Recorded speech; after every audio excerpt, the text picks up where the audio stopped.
Hi friends, welcome to the third lecture of relation for NDA।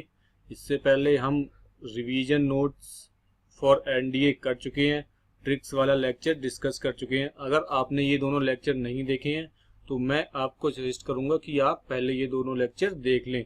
इन लेक्चरों के notes आपको 12716exam.com के बाद आप ये नंबर लिख देना तो ये लेक्चर हमारा खुल जाएगा। तो आप ये रिवीजन नोट्स पढ़ सकते हैं और ट्रिक वाला जो लेक्चर हमने डिस्कस किया था वो। तो इस वाले लेक्चर में हम मस्ट डू प्रॉब्लम डिस्कस करेंगे। तो चलिए, मस्ट डू प्रॉब्लम डिस्कस करने से पहले हम एक बार ट्रिक्स वाला लेक्चर देख लेते हैं कि हमने क्या पढ़ा था। तो पहली चीज हमने पढ़ी थी ट्रिक वाले लेक्चर में कि finding domain and range of relation. Domain जो ऑर्डर पेयर के आपके ए के जो पॉइंट्स थे वो होते थे, और जहां से जहां तक वो वी में डिफाइन है तो जो रेंज होती थी वो बी होती थी।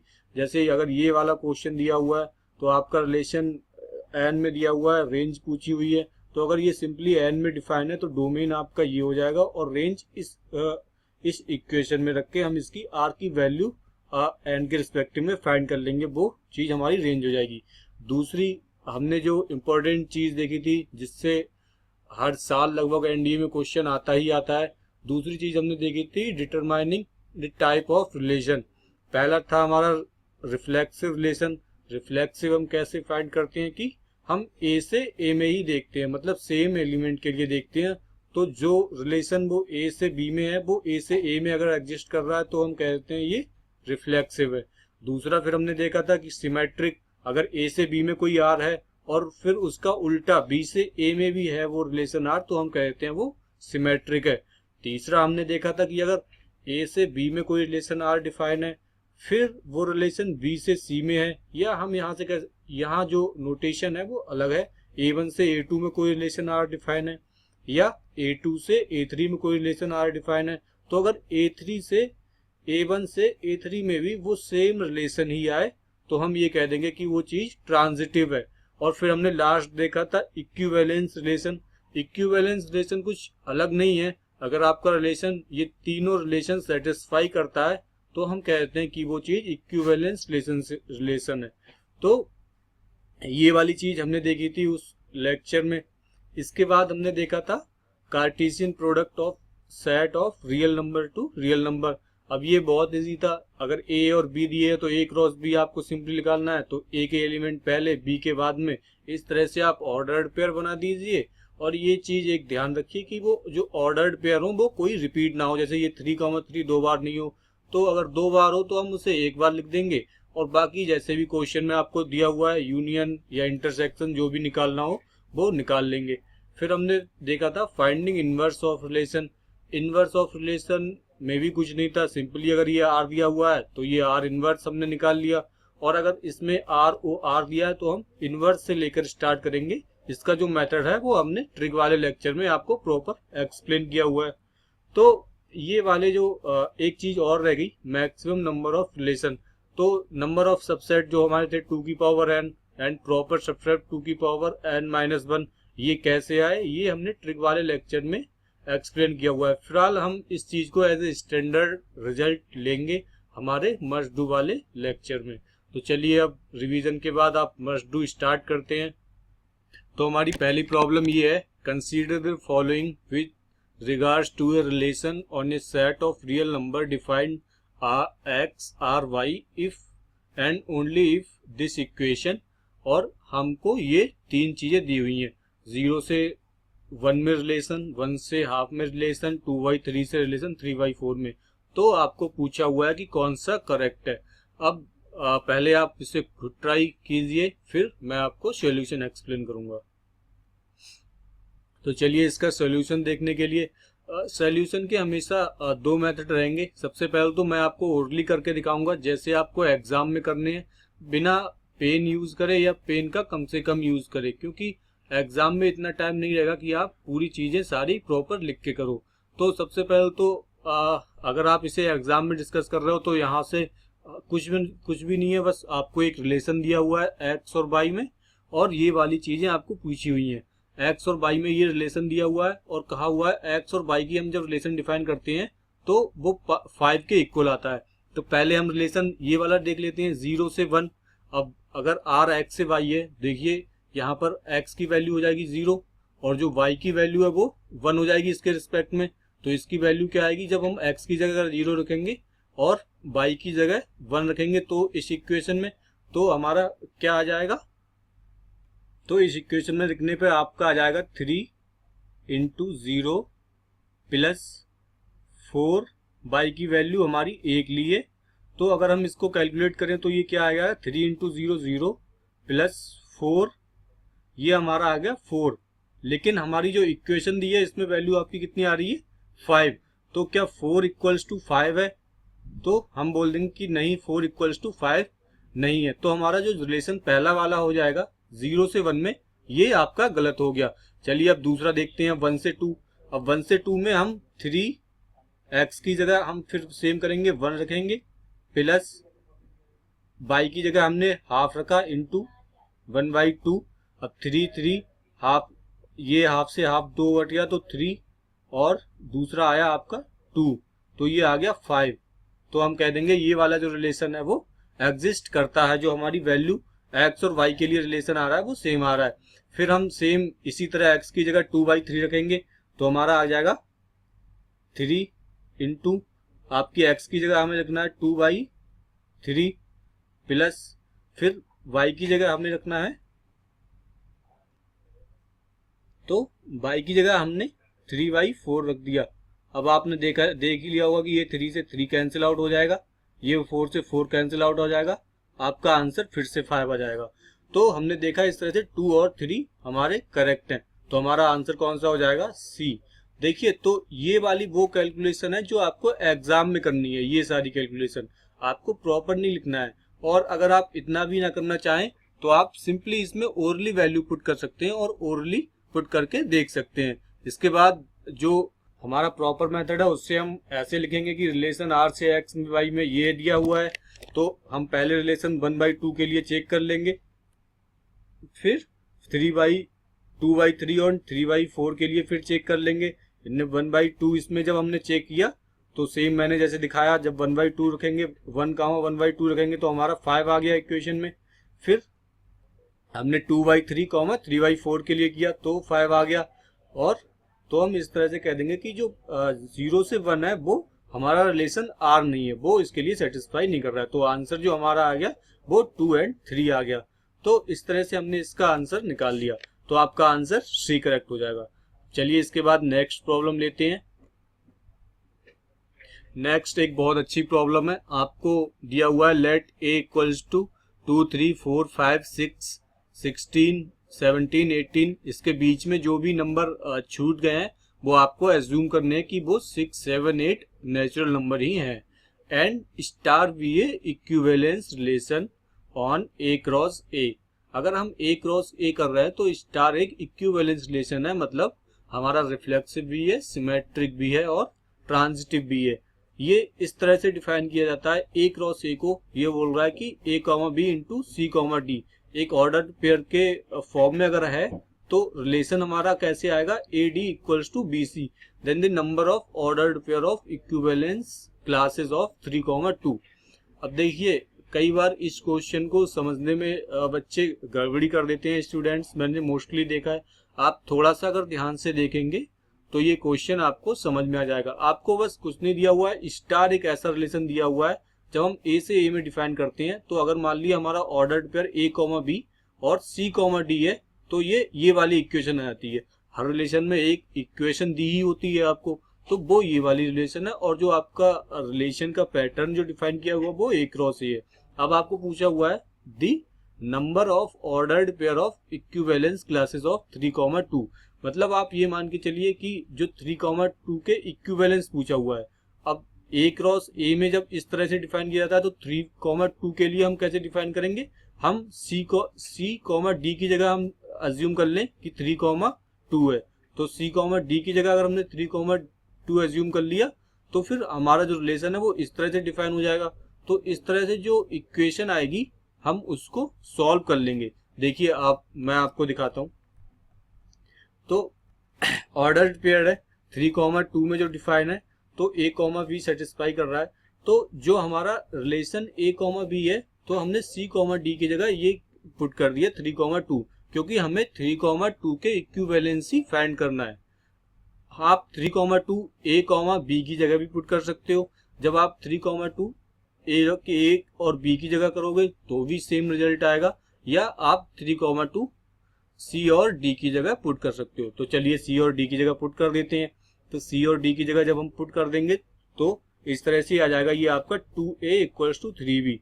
आपका जो इन दोनों में रिलेशन आ जाएगा वो आ जाएगा a comma b equals to 3/2।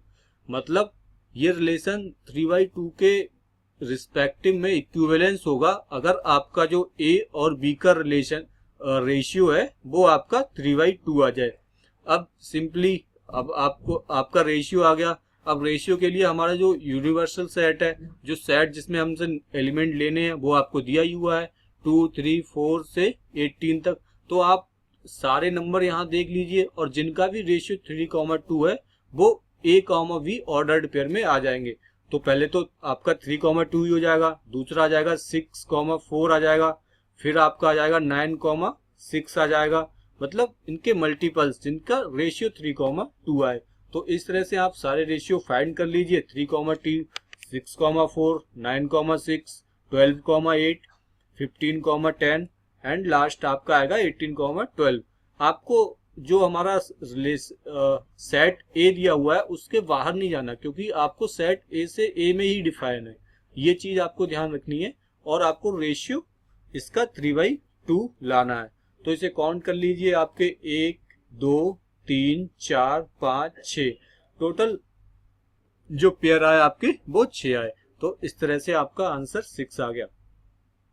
अब इस क्वेश्चन में यही चीज ध्यान देने वाली है कि आपको इक्विवेलेंस क्लासेस 3,2 के इक्विवेलेंस पूछिए, तो आप a कॉमा बी में भी वो चीज पुट कर सकते हो या c कॉमा डी में भी वो चीज पुट करके आपको एक रिलेशन मिल जाएगा और वहीं से आप रेशियो को फाइंड करके आंसर दे सकते हो।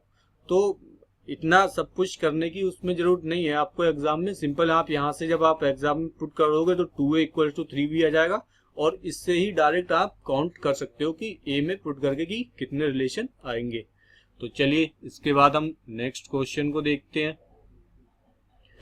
नेक्स्ट क्वेश्चन हमारा दिया हुआ है, इफ R2 इक्वल्स R2 एक ऐसा रिलेशन है x से y में जो x और y इंटीजर है and x square plus y square equals to 64 है, is a relation, then find the value of R2। आपको वैल्यू R2 की फाइंड करनी है। ये एक सेट बिल्डर फॉर्म में इक्वेशन लिखी हुई है और आपको ये चीज स्ट्रिक्टली बोला हुआ है कि x और y केवल इंटीजर ही हैं। मतलब हमारे जो x और जो y हैं वो हम रियल नंबर ही लेंगे और इंटीजर ही लेंगे, आप इसके बाहर इरेशनल नंबर नहीं ले सकते। तो इसके सॉल्यूशन के लिए चलिए इसका तो देखते हैं इसका सॉल्यूशन। जो आपको इक्वेशन दी हुई है वो आपको दी हुई है x square plus y square equals to 64।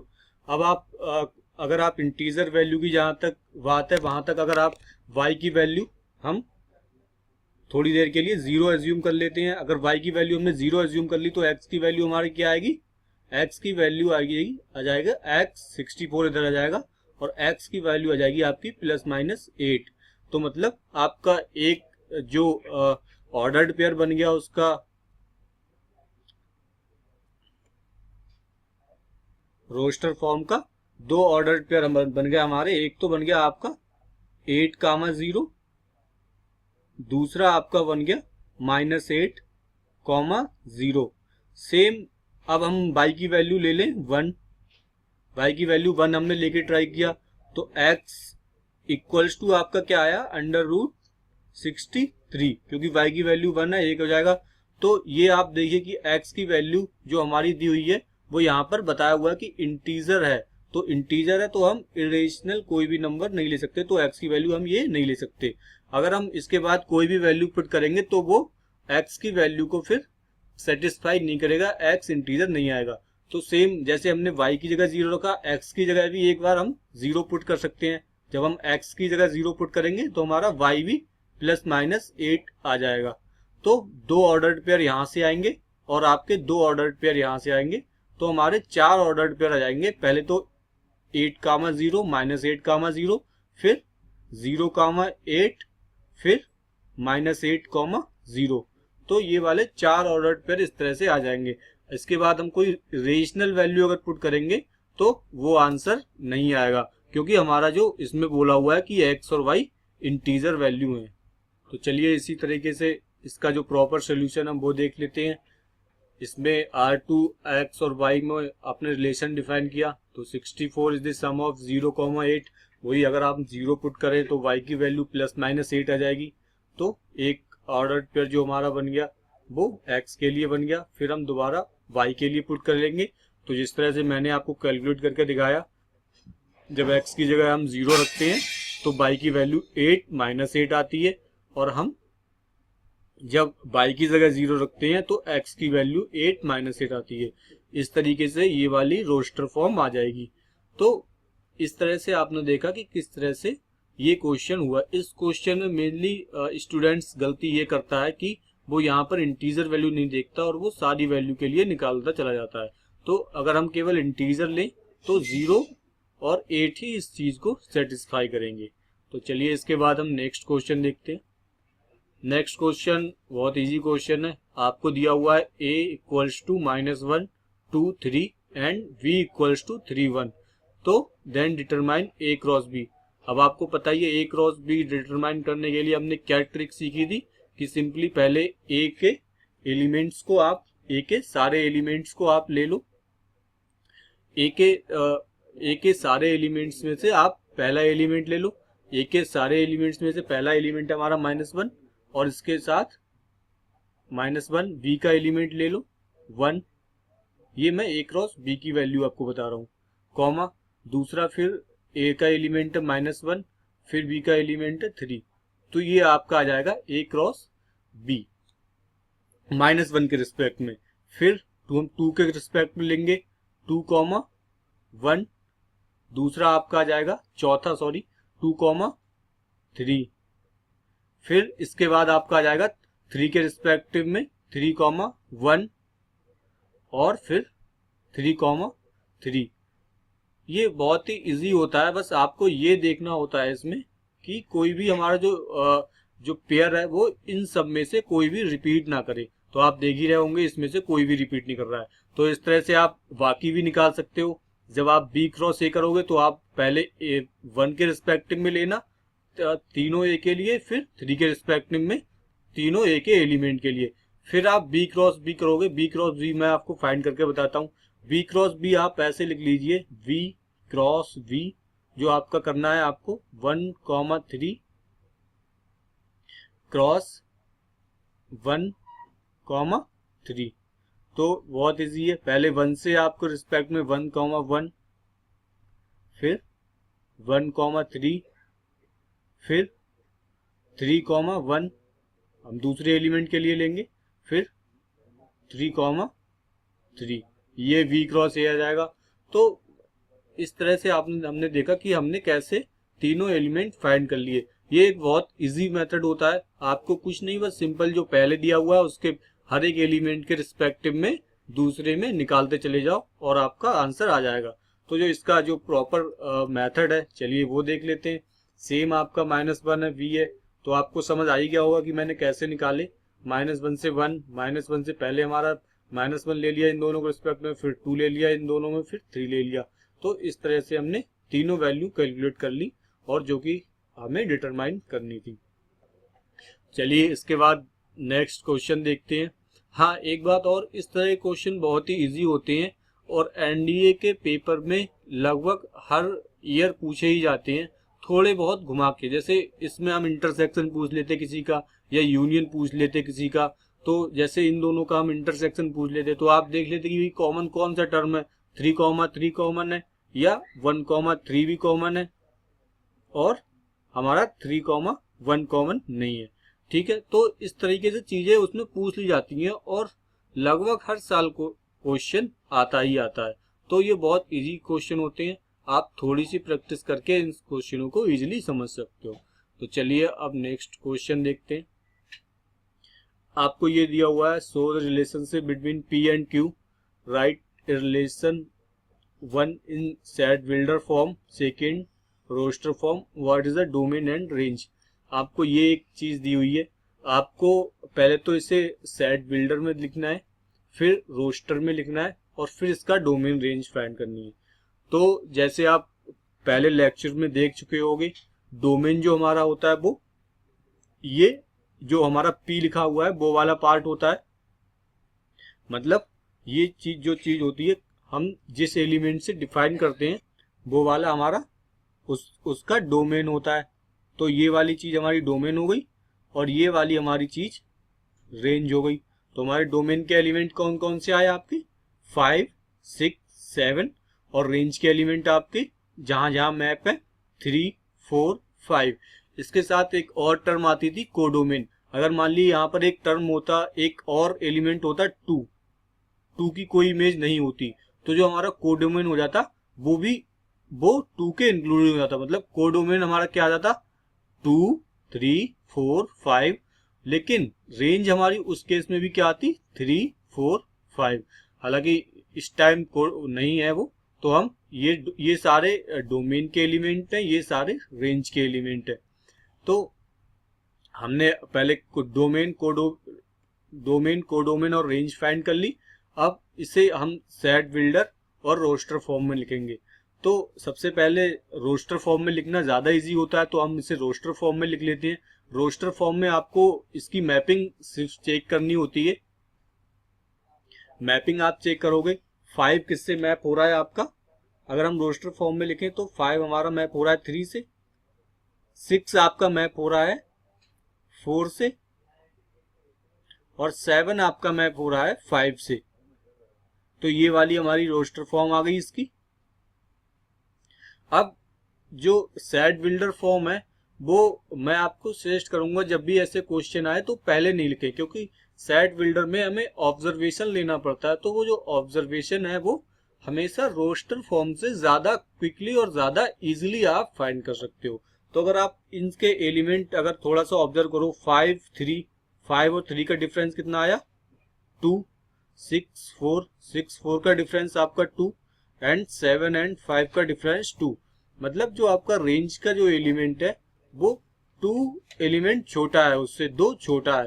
तो अब आपने इनका रिलेशन फाइंड कर लिया, तो ये बहुत इजी हो जाता है आपको सेट बिल्डर फॉर्म में लिखना। तो सिंपल हम उसका नोटेशन यूज करते हुए उसे लिख देंगे। हम कैसे लिख देंगे सेट बिल्डर फॉर्म में, वो आपको पता ही है। r equals to x comma y में रिलेशन कुछ ऐसे है कि x minus y equals to 2 and where x is element of p, जो हमारा डोमेन का एलिमेंट है। तो इस तरह से आपने देखा, नीचे हम जो डोमेन के एलिमेंट है वो मैंने आपको बताया 5, 6, 7, फिर हमारा रेंज के एलिमेंट है ये, और इस तरह से हमारा ये क्वेश्चन सॉल्व हो गया। चलिए अब next problem. For real number x, y we defined x, y x minus 5 plus square root 5 is irrational number, the relation r is. आपको ये इक्वेशन x और y में अगर रिलेशन है तो ये इक्वेशन दी हुई है और पूछा हुआ है कि रिलेशन r क्या है। आपको पूछा हुआ कि जो इसका आंसर जो आपको दिया हुआ है रिलेशन, ये रिलेशन है, ये रिलेशन की वैल्यू एक इरेशनल आएगी। इरेशनल नंबर का मतलब होता है, आप जर्नल समझ लीजिए, सारी स्क्वायर रूट के अंदर की वैल्यू इरेशनल होती हैं। मतलब जिनका हम एग्जैक्ट पॉइंट के बाद फाइंड नहीं कर सके कि कितना वैल्यू आएगी। अंडर रूट 5, अंडर रूट 7, अब under root 2 irrational, under root 4 irrational नहीं होगा क्योंकि अंडर रूट 4 एग्जैक्ट 2 आ जाएगा। तो एक आप ये दिमाग में रख लीजिए कि रेशनल नंबर का मतलब होता है जब भी आपकी चीजें स्क्वायर रूट में आ जाए तो वो इरेशनल होंगी, बजाय कि उनका स्क्वायर रूट सॉल्व ना हो। तो ये यूपीएससी 2013 का क्वेश्चन है। इस तरह के क्वेश्चन एनडीए में काफी आते हैं, यूपीएससी में भी आते हैं, और बोर्ड प्रॉब्लम्स में भी इस तरह के क्वेश्चन आ जाते हैं। तो पहले तो स्ट्रेटजी होती है आपको एग्जाम में जो ऑब्जेक्टिव एग्जाम है उनमें सॉल्व करने की।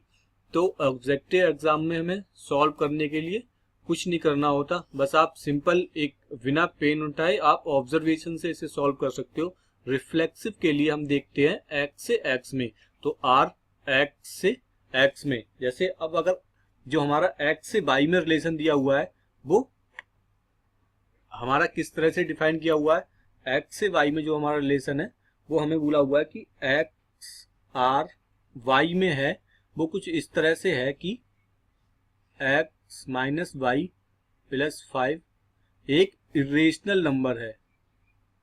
तो अगर हम x से x में निकालें r x से x में, तो x अब y की जगह हमने x रख दिया तो minus x plus under root 5, x से x कैंसिल आउट हो गया, हमारा अंडर रूट 5 आया। तो क्या अंडर रूट 5 एक इरेशनल नंबर है? हाँ, मैंने आपको बताया जिनके भी स्क्वायर रूट सॉल्व नहीं हो वो इरेशनल नंबर होंगे। तो हमारा ये इरेशनल नंबर है, मतलब जो हमारा रिलेशन है वो रिफ्लेक्सिव तो हो गया। तो अब रिफ्लेक्सिव हमने प्रूव कर दिया। सिमेट्रिक हमें प्रूव करने के लिए आपको सिंपल x की जगह y रखते हैं, y की जगह x रखते हैं, तो जब हम इसमें x और y इंटरचेंज कर देंगे तो हमारा जाएगा y minus x plus under root 5। क्या हमने माइनस कॉमन ले लिया, x minus y minus under root 5। क्या हम इस स्टेटमेंट के बारे में कुछ भी क्लियरली कह सकते हैं अकॉर्डिंग टू गिवन क्वेश्चन कि ये रेशनल होगा या इरेशनल होगा? तो नहीं, हम इसके बारे में कुछ भी नहीं कह सकते। तो इसलिए ये वाली चीज सिमेट्रिक नहीं होगी। अब अगर सिमेट्रिक नहीं है तो आपका आंसर रिफ्लेक्सिव आ ही चुका है, नीचे वाले को चेक करने की जरूरत नहीं है। तो इस तरह से ये एक एग्जाम में, कॉम्पिटिटिव एग्जाम में अप्रोच करने का मेथड है। आप सिंपल x की जगह x रख दो, अंडर रूट 5 आ गया, रेशनल आ गया, आपका आंसर वहीं पर आ गया, आपको वहीं पर रुक जाना चाहिए। लेकिन चलिए हम इसका फिर भी पूरा डिटेल्ड सॉल्यूशन डिस्कस कर लेते हैं। डिटेल्ड सॉल्यूशन के लिए आपको x से x में डिफाइन किया और अंडर रूट 5 आ गया, हमने रिफ्लेक्सिव बता दिया। फिर उस चीज का जो मैंने आपको बताई थी उस चीज का एक एग्जाम्पल आपको ये हो सकता है कि मान लीजिए x की जगह आपको ये वाली जो चीज लिखी है इसमें, इस चीज को हम कैसे देखेंगे। तो हमने मान लीजिए x की जगह हमने लिखा अंडर रूट 5, रिलेशन एक डिफाइन है अंडर रूट 5 से 1 में, तो हम कैसे लिखेंगे, x की जगह हम अंडर रूट 5 लिख देंगे, माइनस 1 y की जगह 1 रख देंगे और प्लस अंडर रूट 5। आपका आंसर क्या आ गया, 2 अंडर रूट 5 माइनस 1। क्या ये एक इरेशनल नंबर है? हाँ, ये एक इरेशनल नंबर है। मतलब हमने x की जगह अंडर रूट 5 रखा और y की जगह 1 रखा, ठीक है, हमारा आ गया। फिर हम रिवर्स भी तो चेक करते हैं रिफ्लेक्सिव में, तो जब हम रिवर्स चेक करेंगे y से x में, जब हम y से x रिलेशन निकालेंगे तो वो क्या आएगा हमारा, 1 से रिलेशन अंडर रूट 5 में। तो चलिए 1 से अंडर रूट 5 में लेकर करते हैं, 1 सॉरी ये माइनस होगा, माइनस अंडर रूट 5 और plus under root 5, under root 5 cancel out हो जाएंगे आपस में और आ जाएगा 1। क्या 1 एक इरेशनल नंबर है? नहीं, 1 एक इरेशनल नंबर नहीं। तो इस तरह से देखा कि आपने आर एक्स वाई तो आ रहा है लेकिन वाई एक्स एग्जिस्ट नहीं कर रहा है, तो इसका मतलब ये जो हमारी चीज है वो सिमेट्रिक नहीं होगी। अब सिमेट्रिक चेक कर लिया, इसके बाद हम इसी तरीके से ट्रांजिटिव को भी डील कर सकते हैं। ट्रांजिटिव के लिए आप जो पेयर हैं वो अंडर रूट 5 कम 1 और 1 कामा स्क्वायर रूट 2 ले सकते हैं। तो क्या होता है कि हमारा अगर अंडर रूट 5 कामा 1 में डिफाइन है, 1 कामा 2 अंडर रूट 5 के लिए डिफाइन है, तो हमारा अंडर रूट 5 कामा 2 अंडर रूट 5 के लिए भी सेम रिलेशन इरेशनल आना चाहिए। तो हमने देखा यहाँ पर जब हम अंडर रूट 5 कॉमा 1 रख देंगे, जब हम ये रखेंगे तो ये आ जाएगा एक इरेशनल, ये आ गया इरेशनल। फिर 1 comma square root 2 1 comma 2 under root 5 जब रखेंगे तो ये एक रेशनल क्वांटिटी आ जाएगी। फिर हम अंडर रूट 5 कामा 2 अंडर रूट 5 रखेंगे तो ये एक रेशनल नंबर आ जाएगा। आप अंडर रूट ये जो आएगा आपका square root 5 minus 2 under root 5 plus under root 5, ये आपका 0 आएगा, जो कि एक इरेशनल नंबर नहीं है, एक रेशनल नंबर है। तो मतलब जो हमारा होगा वो सिमेट्रिक भी नहीं होगा। अब आपको ये तो पता है कि हमने अंडर रूट 5 से क्यों निकाला। हमने ऐसा ही क्यों किया कि अंडर रूट 5,1 लिया, फिर 1,2 अंडर रूट 5 लिया, और फिर हमने अंडर रूट 5,2 अंडर रूट 5 पे ही क्यों निकाला। क्योंकि जो हमारा सिमेट्रिक रिलेशन है, जैसे कि आपने ट्रिक वाले लेक्चर में सीखा था, ये a कॉमा बी में अगर डिफाइन है, ये v कॉमा सी में अगर डिफाइन है, तो ये वाला हमारा a कॉमा सी में होना ही चाहिए। तो हमारा ये वाला हमारा डिफाइन हो गया, ये वाला डिफाइन हो गया, लेकिन हमारा ये वाला डिफाइन नहीं हुआ। तो इस तरह से हम कहेंगे कि जो हमारा ऑप्शन है वो केवल फर्स्ट करेक्ट है, सिमेट्रिक हमारा सही है, बाकी सारे गलत है। तो इस तरीके से आपने ये वाला क्वेश्चन देगा। अब चलिए नेक्स्ट क्वेश्चन डिस्कस करते हैं। फिर नेक्स्ट क्वेश्चन है, for any two real number a and v v define R a comma v if and only if this R is. तो पहले तो एक कॉम्पिटिटिव एग्जाम वाला अप्रोच लगाएंगे हम इसमें। अगर हम रिफ्लेक्सिव कैसे चेक करते हैं, a की जगह b की जगह a रख देंगे, r a से a में हम रिलेशन निकाल लेंगे। तो a से a में आ जाएगा sine square a plus cos square a equals to 1। हाँ 1 होता है, सही है, रिफ्लेक्सिव है। फिर हम सिमेट्रिक के लिए निकालेंगे, सिमेट्रिक के लिए निकालने के लिए हम निकालेंगे b की जगह a रख देंगे, a की जगह v रख देंगे। तो क्या आएगा हमारा sine square v plus cos square a equals to, उसे हम सॉल्व कर लेंगे। साइन स्क्वायर v आया तो हम 1 माइनस साइन स्क्वायर a लिखेंगे, और इसे 1 माइनस साइन स्क्वायर v लिखेंगे। तो ये इधर वाले 1 से इधर वाला 1 कट जाएगा, और आपका ये आंसर आ जाएगा sine square a plus cos square v equals to 1। तो मतलब ये वाला आंसर भी हमारा सही आ गया। तो फिर हम इसके बाद ट्रांजिटिव के लिए चेक करेंगे। ट्रांजिटिव के लिए पहले ए बी के लिए ये रिलेशन आएगा, फिर बी के लिए आएगा sine square v plus cos square c equals to 1। फिर हम सेम ए सी के लिए निकालेंगे। तो जब हम वो ए और सी के लिए कैलकुलेट करेंगे तो वो भी आ जाएगा आपका एक sine square a plus sine cos square c equals to 1 आ जाएगा, जब आप तीनों इक्वेशन को ऐड कर देंगे। तो इस तरह से आपने देखा कि रिफ्लेक्सिव, सिमेट्रिक और ट्रांजिटिव तीनों है। तो हमारा ये आंसर आ जाएगा डी, इक्विवेलेंस रिलेशनशिप। चलिए अब इसको डिटेल में सॉल्यूशन डिस्कस कर लेते हैं। तो सबसे पहले तो जैसे मैंने बताया हमारा रिफ्लेक्सिव से स्टार्ट करेंगे। सिंपली जब रिफ्लेक्सिव में हम दोनों एलिमेंट एक ही कर देते हैं, ए कॉमा बी है तो बी की जगह भी ए रख देते हैं। Sine square A equals to cos square A, हमारा आंसर 1 आ गया, सही है। जो हमारा रिलेशन था वो 1 ही होता है।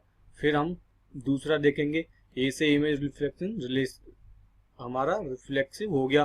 फिर हम सिमेट्रिक के लिए बी की जगह ए रख देंगे, ए की जगह बी रख देंगे। फिर हम इसको लिख लेंगे 1 माइनस कॉस स्क्वायर ए, फिर इसे लिख लेंगे 1 माइनस साइन स्क्वायर वी, और जो इसे हम सॉल्व कर लेंगे तो हमारा जो रिलेशन आ जाएगा वो सेम बी से ए में आ जाएगा, जो हमारा ए से बी में आया था। देखिए यहाँ पर पहले जो हमने ए से बी में ये वाला रिलेशन था, sine square a plus cos square b equal to 1। फिर बी से ए में भी वो उस बी से ए में इंटरचेंज करने पे भी वो उस इक्वेशन को सेटिस्फाई कर रहा है, तो हम कह देंगे कि ये एक सिमेट्रिक रिलेशन है। फिर हम तीसरे के लिए निकालेंगे, ए से बी में निकालेंगे, बी से सी में निकालेंगे। ए से बी में जो इक्वेशन आएगी sine square a plus cos square b equals to 1, b से सी में आएगी sine square b plus cos square c equals to 1। फिर हम इन दोनों इक्वेशन को सॉल्व कर लेंगे। सॉल्व करने के लिए अब आपको देखिए यहाँ पर जो कॉस स्क्वायर वी है और यहाँ पर साइन स्क्वायर वी है, एक टर्म कॉमन आ रहा है, तो हम इन दोनों इक्वेशन को ऐड कर लेंगे। ऐड करने से क्या फायदा होगा, हमने क्यों ऐड कर रहे हैं, सब्सट्रैक्ट क्यों नहीं कर रहे हैं, क्योंकि ये sine square v cos square v ताकि मिलकर 1 हो जाए। जब हम ऐड करेंगे तो sine square a plus cos square v sine square v ये 1 हो गया, plus cos square c equals to 1 और 1 2 हो गया। तो हमारा ये आ जाएगा ए से सी में, ऐसी इक्वेशन आएगी आपको ए से सी में जाएगी, मतलब जो हमारा रिलेशन है वो हम ए से हम सी में कह सकते हैं कि हमारा ये रिलेशन आ गया। तो ये ट्रांजिटिव भी हो गया। इस तरह से आपने देखा कि हमारा जो रिलेशन है वो तीनों कंडीशन के लिए सेटिस्फाई कर रहा है, तो ये हमारा एक इक्विवेलेंस रिलेशन होगा।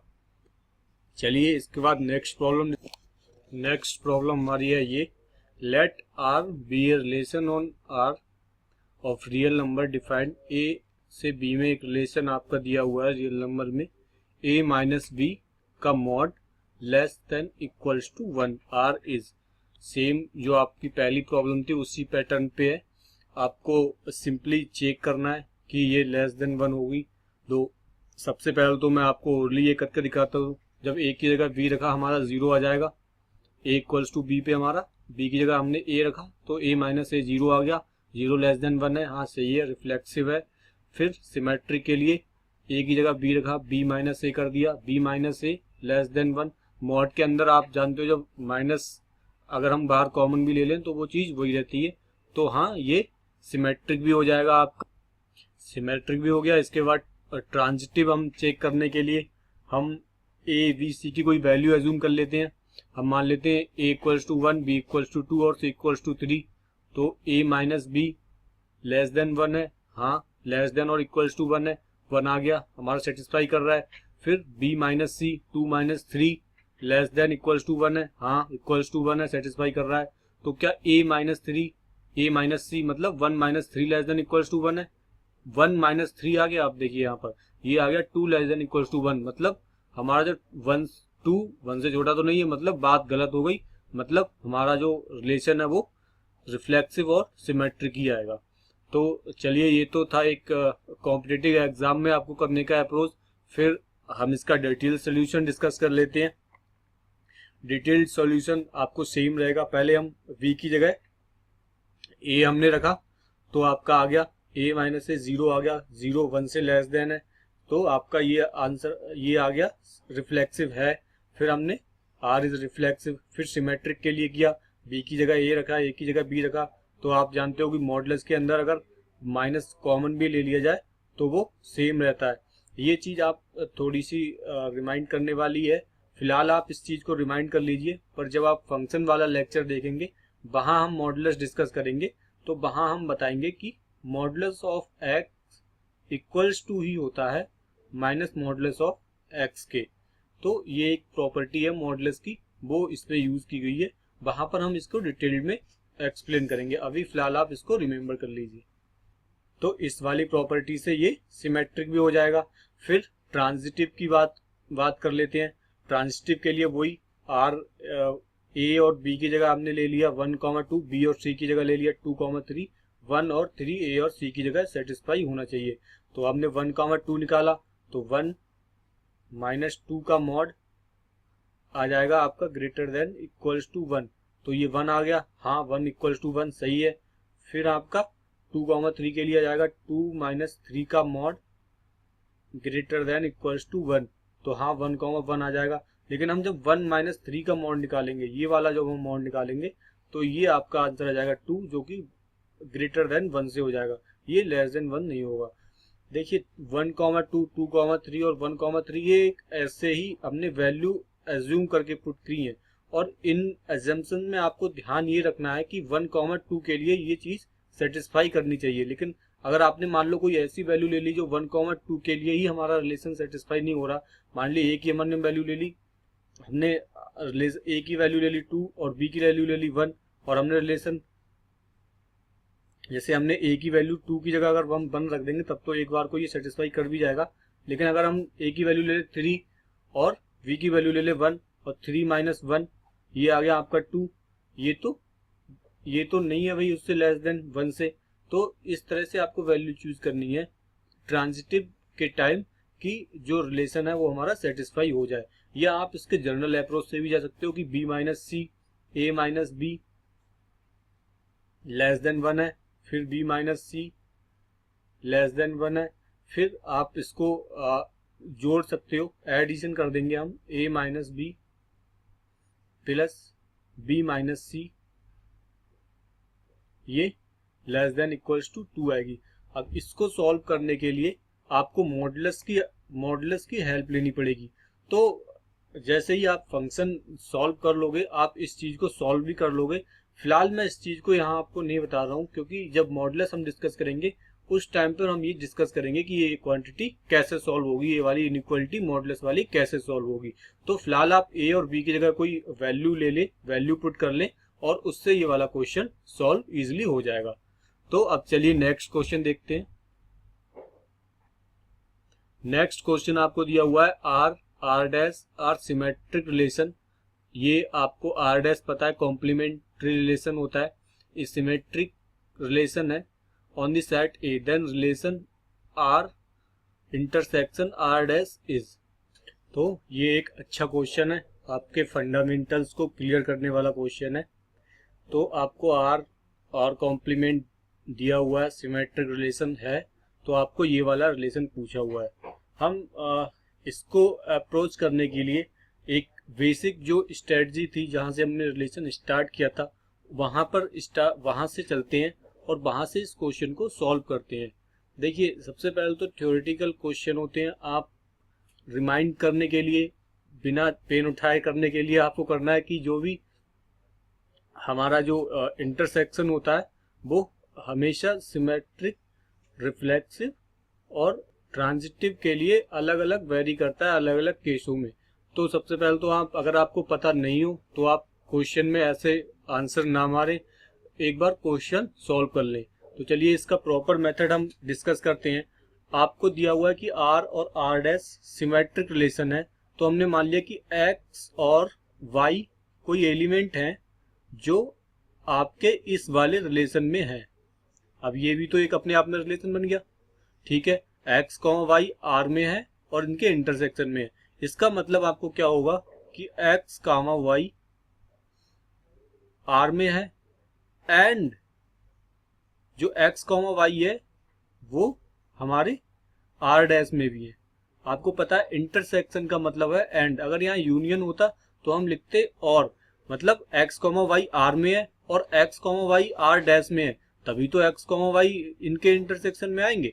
तो ठीक है, अब इसी प्रॉपर्टी से हम इसका अगर हम उल्टा लिखें वाई कॉमा एक्स के लिए लिखें हम वाई कॉमा एक्स, अगर एक्स कॉमा वाई आर में है तो ऑब्वियस सी बात है वाई कॉमा एक्स भी आर में होंगे, क्योंकि हम इस रिलेशन से अगर हम यहाँ पर वाई कॉमा एक्स कर दें तो वाई कॉमा एक्स भी इसमें आर में आ जाएंगे।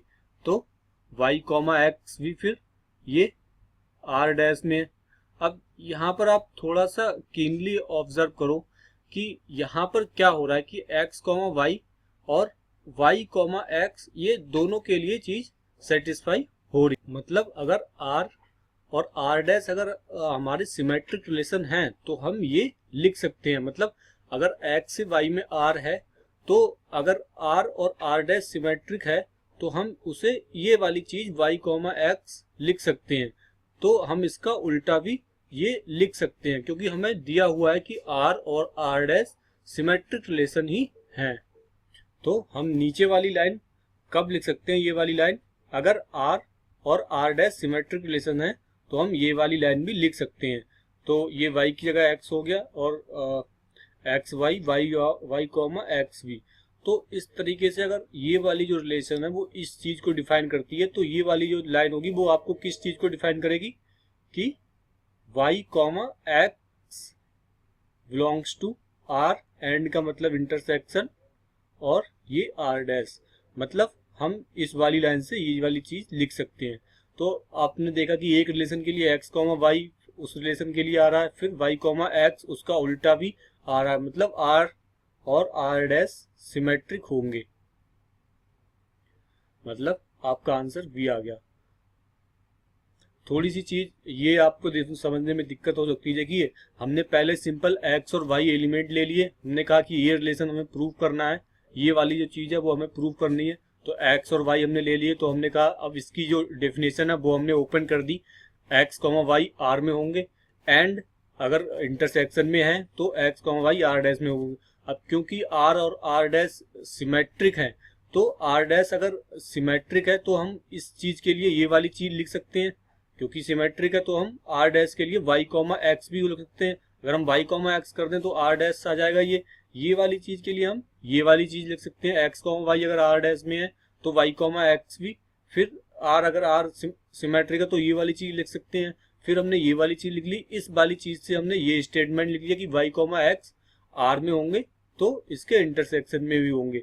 अब क्योंकि इंटरसेक्शन में भी होंगे, अब x कॉमा वाई है क्योंकि y कॉमा एक्स भी है इसमें, तो हमने कह दिया कि ये वाला रिलेशन जो है हमारा सिमेट्रिक है। इस तरीके से देखिए इसका प्रॉपर सोल्यूशन, ये यहाँ पर एक्स जो दिया हुआ है वो एक्स नहीं होगा, आर से आर में लिया है रिलेशन, ठीक है, X comma Y, Y comma X है, और R comma R dash symmetric relation आ जाएगा, तो हम ये बोल देंगे कि ये चीज सिमेट्रिक है। चलिए अब नेक्स्ट क्वेश्चन, ये नेक्स्ट क्वेश्चन है आपका, एक्स मॉड एक्स दिया हुआ है आपको, x is real number, is relation, find the domain and range of R3। तो क्वेश्चन बहुत इजी है, लेकिन फिर वही चीज है, आपको जो मॉडुलस एक्स की जो है वो डेफिनेशन आपको यहाँ पर पता होनी चाहिए, तभी आप इस क्वेश्चन को प्रॉपरली सॉल्व कर पाओगे। तो आपको ये रिलेशन दिया हुआ है, सिंपली कुछ भी नहीं, बस मॉड एक्स दिया हुआ है और आपसे पूछा हुआ है कि इसका डोमेन क्या होगा और इसकी रेंज क्या होगी। तो डोमेन वो वैल्यू होती है जो मॉड एक्स एक्सेप्ट कर सकता है। अगर हम मॉड एक्स का ग्राफ देखें, तो अगर हम इस चीज को वाई एक्सिस बोले और इस चीज को हम एक्स एक्सिस बोले, तो मॉड एक्स का ग्राफ ऐसे कुछ जाता है।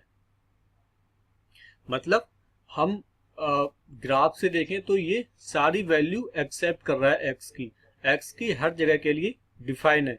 या हम मॉड एक्स की जो प्रॉपर डेफिनेशन होती है वो उसको एक्सप्लेन करें, तो mod x equals to minus x दिया जाता है जब x less than equals to 0, and x दिया जाता है जब एक्स जो होता है वो हमारा ग्रेटर देन इक्वल्स टू 0 होता है।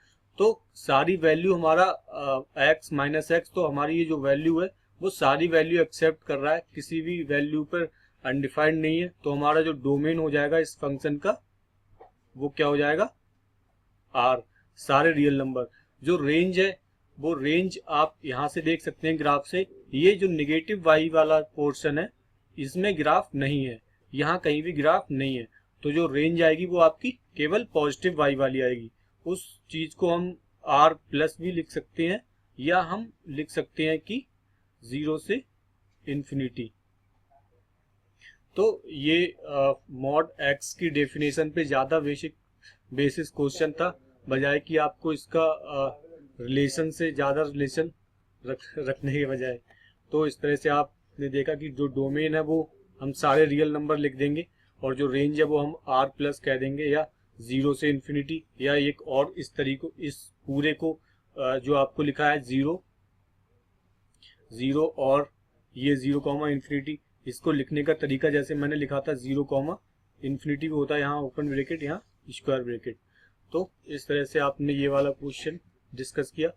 तो चलिए नेक्स्ट क्वेश्चन देख लेते हैं हम। नेक्स्ट क्वेश्चन आपका, if a and b are two equivalence relation define on c, then आपसे ये वाली चीजें पूछी है। तो सबसे पहले तो अगर जहाँ तक क्वेश्चन सॉल्व करने की बात है, तो आपको अगर कभी भी दिया हो कि ए और बी इक्विवेलेंस रिलेशन है, तो उनका इंटरसेक्शन हमेशा ही इक्विवेलेंस होगा। अगर आपको सपोज दिया है ए एंड बी दो सिमेट्रिक रिलेशन है, तो आपका जो इंटरसेक्शन है वो भी सिमेट्रिक होगा। यहाँ पर क्योंकि इक्विवेलेंस दिया हुआ है तो हम इक्विवेलेंस कर सकते हैं। मतलब ये एक थ्योरेटिकल अप्रोच वाला क्वेश्चन है, आपको ये चीज माइंड में रखनी होगी, पता होगी, तभी आप इस चीज को बेटर वे में कर सकते हो।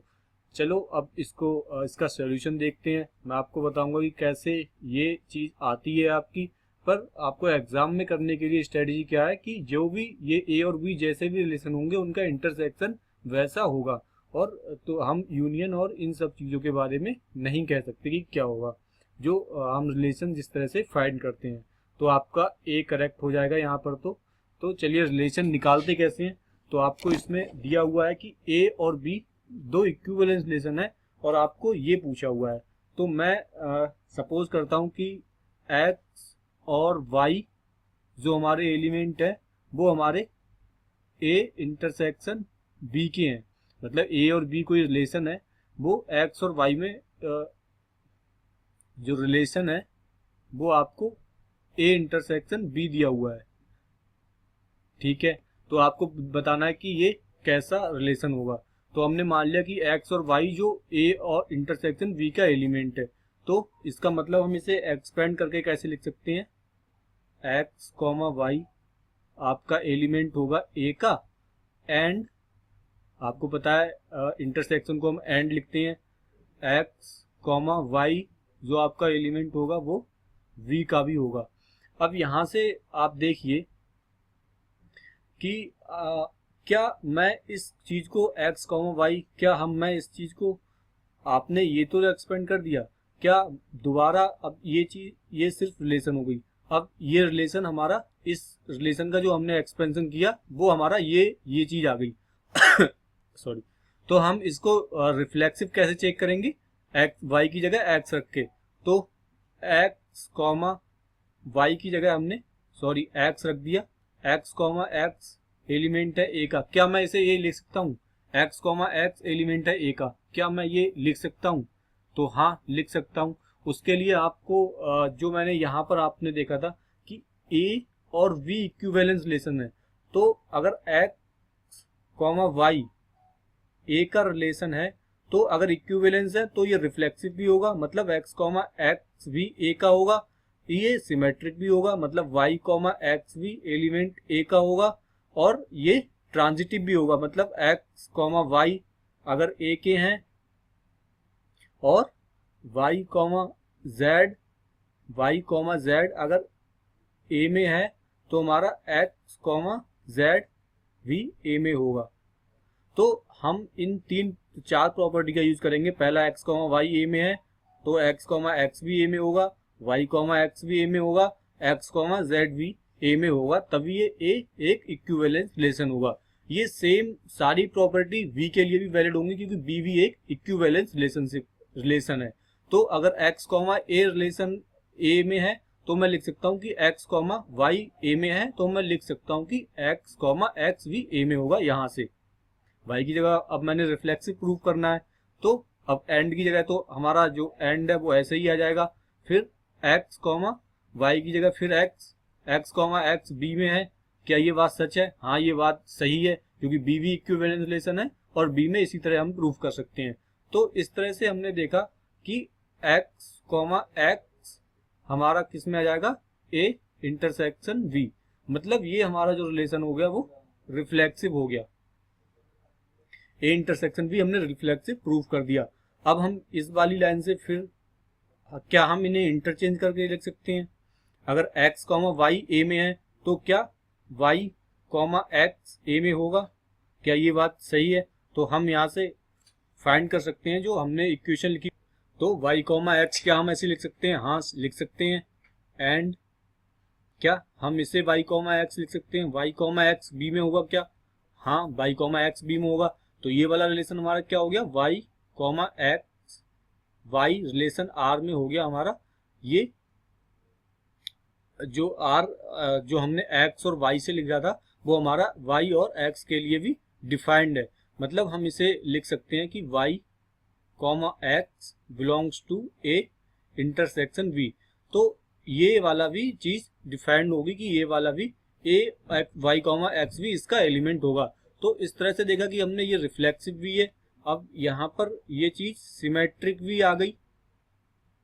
इसी तरीके से इसी फॉर्मेट में हमने रिफ्लेक्सिव प्रूफ कर लिया, सिमेट्रिक प्रूफ कर लिया। इसी फॉर्मेट में हम इसको प्रूफ कर देंगे कि ये आपका वो ट्रांजिटिव होगा। ट्रांजिटिव होने के लिए वही सेम चीज जो थी कि हम एक्स से जेड में, अगर एक्स जेड ए में होगा एंड उसी फॉर्मेट में हम लिख लेंगे, तो हमारा जो है वो एक्स जेड वी में भी होगा। और हम वहां से ये दोनों स्टेटमेंट जो मैंने अभी यहाँ आपको एक्सप्लेन किए थे, आप देख सकते हैं वहां से ये दोनों स्टेटमेंट मैंने सही ही लिखे हैं उसके अकॉर्डिंग। तो हम कह सकते हैं कि एक्स कॉमा जेड जो हमारा होगा वो ए इंटरसेक्शन वी का भी एलिमेंट होगा। ये सेम वैसे ही होगा, पहले एक्स कॉमा वाई हम लिखेंगे कि एक्स कॉमा वाई ए में है एंड एक्स कॉमा वी में है, एंड फिर हम लिखेंगे कि अगर x y comma z a में है and y comma z a में है तो एक्स कॉमा जेड ए में भी होगा और एक्स कॉमा जेड ए में भी होगा। उससे ये वाली लाइन आई है और उससे हम ये कह सकते हैं, ये वाली चीज आ गई कि हमारी x comma z a intersection b का जो होगा वो एलिमेंट होगा। तो इस तरह से हम कह सकते हैं कि ये रिलेशन हमारा ट्रांजिटिव भी है। तो हमारा जब हमने ये प्रूव कर दिया कि ये रिफ्लेक्सिव है, सिमेट्रिक है, ट्रांजिटिव है, तो इस तरह से हमारा ये प्रूफ हो गया कि ये जो रिलेशन है वो हमारा इक्विवेलेंस रिलेशन होगा। तो अब आपका आंसर पहला ही करेक्ट आ गया, तो हम पहला टिक कर देंगे। नॉट इक्विवेलेंस नहीं हो सकता, वो आंसर गलत है। तो इस तरीके से आपने देखा कि हमने कैसे ये चीज सॉल्व कर ली। मैं आपको ये सजेस्ट करता हूँ कि अगर एग्जाम में आपको ये सारी चीजें रिजल्ट्स याद हो या आप प्रूव कर सकें, तभी आप इसका आंसर टिक करें। और नहीं तो ये जो चीज होती है ए और बी अगर सिमेट्रिक हो तो इनका इंटरसेक्शन वाली जो चीज होती है वो मोस्टली वही होती है, इंटरसेक्शन वाली। तो हमने ये आंसर हमारा ए आ गया। तो गाइस ये था हमारा मस्ट डू वाला लेक्चर। अब इसके बाद जो आपको लेक्चर करना है वो हमारा प्रीवियस ईयर का करना है। पहले सेम पैटर्न रहेगा प्रीवियस ईयर वाले का भी, कि आप पहले खुद ट्राई करें, फिर उन क्वेश्चन को उनका वीडियो सोल्यूशन देखें। इसके बाद यहाँ पर आप अनलिमिटेड प्रैक्टिस पे क्लिक करके हमारी अनलिमिटेड प्रैक्टिस सॉल्व कर सकते हो। आप सारे क्वेश्चन आ रहे हैं यहाँ पर, सेम जो हमने पहले आपको बताया था, यहाँ पर आप इसके सॉल्यूशन भी देख सकते हो। तो गाइज होप आपको ये वीडियो पसंद आया होगा। अगर आपकी कोई क्वेरी है या आपको कुछ भी समझ नहीं आया तो आप नीचे कमेंट कर सकते हैं, उसके बारे में पूछ सकते हैं। और गाइस लाइक करें और प्लीज सब्सक्राइब कर लें इस चैनल को, ताकि आपको और वीडियो की रेगुलर इन्फॉर्मेशन मिलती रहे। Thanks guys, thanks for watching.